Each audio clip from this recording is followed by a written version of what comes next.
자유를 위해서 27년 인생의 가장 중요한 시기를 감옥에서 보낼 수 있을까요?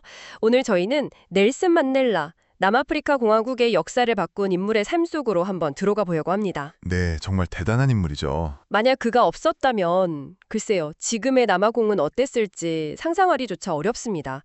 한 사람의 신념이 어떻게 이런 거대한 변화를 만들 수 있었는지 보내주신 여러 자료들을 보면서 함께 깊이 탐구해 보겠습니다. 네, 좋습니다. 이 자료들을 보면 만델라라는 인물을 정말 여러 각도에서 보여주고 있어요. 단순한 뭐랄까 영웅 이야기가 아니라 그가 실제로 겪었던 고뇌, 또 선택의 순간들, 그리고 그 결과가 어땠는지 이런 부분들에 좀 집중해서 살펴볼 예정입니다.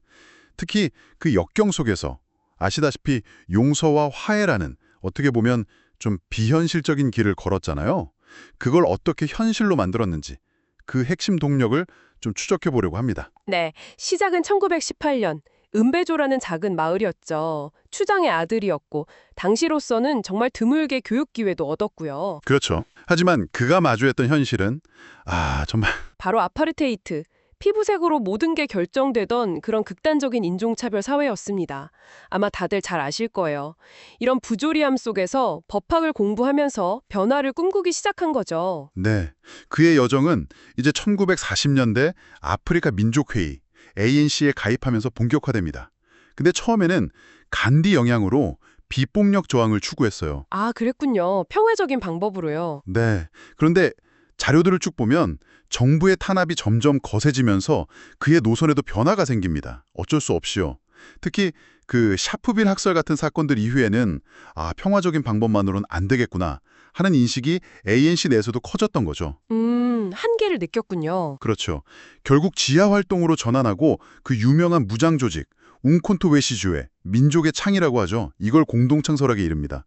물론 이 선택이 쉽지는 않았을 거예요. 자료에도 보면 내부적으로 많은 논의와 고뇌가 있었다고 나와요. 결국 그 무장 투쟁 노선 때문에 1962년에 체포되고 종신형을 선고받게 되죠. 로벤섬에서의 27년. 정말 상상만 해도 까마득한 시간입니다. 네, 27년. 그런데 흥미로운 건 어떤 자료들을 보면 이 감옥에서의 시간이 오히려 그를 더 단단하게 만들었다. 뭐랄까, 미래를 준비하는 시간이 되었다. 이런 분석이 있더라고요. 어떻게 그럴 수 있었을까요? 맞습니다. 그게 참 역설적인 부분이죠.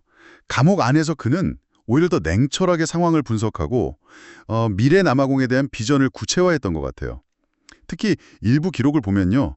그가 이때 이미 용서와 화해의 전략적 중요성을 생각하고 있었다는 점을 좀 시사해요. 아, 감옥 안에서요? 벌써? 네, 단순히 그냥 도덕적인 차원이 아니라 끔찍한 내전을 피하고 또 다양한 인종이 함께 사는 국가를 만들려면 이게 가장 현실적인 길이다. 이렇게 판단했다는 거죠. 정말 놀라운 통찰력이네요. 그러다가 이제 1980년대 국제적인 압박이 커지고 또 전 세계적으로 만델라를 석방하라 운동이 거세지면서 마침내 1990년에 세상 밖으로 나오게 됩니다. 네, 석방 장면은 정말 전 세계가 주목했죠.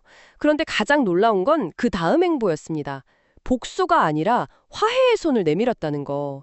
자신을 억압했던 백인 정권과 협상 테이블에 앉아서 민주정거를 이끌어냈다는 건 정말 대단하죠. 혹시 그 과정에서 ANC 내부나 지지자들 사이에서 반발 같은 건 없었나요? 자료에 그런 내용도 있나요? 물론이죠. 당연히 쉬운 과정은 아니었습니다. 자료들을 보면 그의 화해 노선에 대해서 좀 더 급진적인 변화를 원했던 일부 세력의 비판이나 우려도 분명히 있었어요.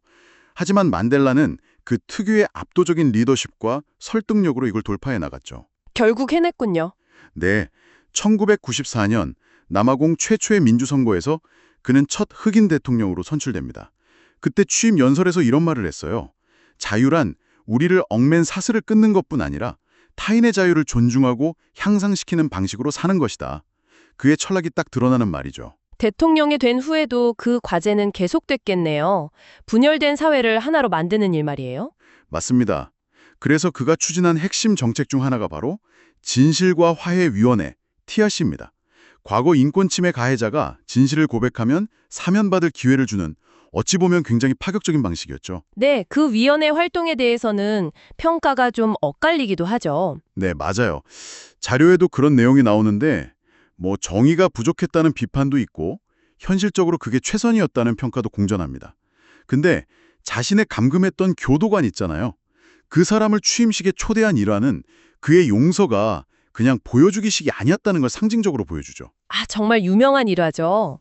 이런 노력들이 모여서 1993년에 노벨 평화상 수상으로도 이어진 거고요. 그의 영향력은 정말 남아공 국경을 훌쩍 넘어서서 전 세계로 퍼져나갔습니다. 버락 오바마 같은 지도자들도 그를 멘토로 삼았다고 하고, 그렇죠. 유엔에서는 그의 생일을 만델라 데이로 지정해서 기념하고 있고요. 어떤 제도를 바꾼 것을 넘어서 사람들의 마음 자체를 움직인 힘, 그게 핵심인 것 같습니다. 네. 동시에 그는 또 매우 인간적인 면모를 가진 사람이었어요. 자료에 따르면 감옥에서도 작은 텃밭을 가꾸고 동료 수감자들이랑 농담도 즐겼다고 해요. 아, 그래요? 네. 매일 새벽 규칙적인 생활을 하면서 스스로를 다스렸고 또 우리는 모두 평범한 사람이다. 이런 말을 자주 했다고 합니다. 이런 소탈함과 겸손함, 그리고 그 시련 속에서도 잃지 않았던 따뜻함이 그를 더욱 위대한 지도자로 만든 게 아닌가 싶어요. 만델라는 이런 말도 남겼습니다. 높은 언덕을 정복하고 나면 넘어야 할 더 많은 언덕이 보일 뿐이다.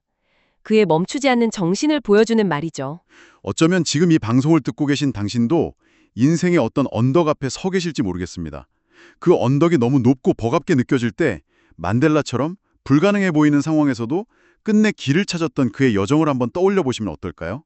어쩌면 그 한 걸음이 당신만의 새로운 길을 열어줄지도 모릅니다. 오늘 저희가 함께 나눈 이야기가 당신의 마음에 작은 울림이 되었기를 바랍니다. 다음 탐구에서 또 흥미로운 이야기로 찾아뵙겠습니다.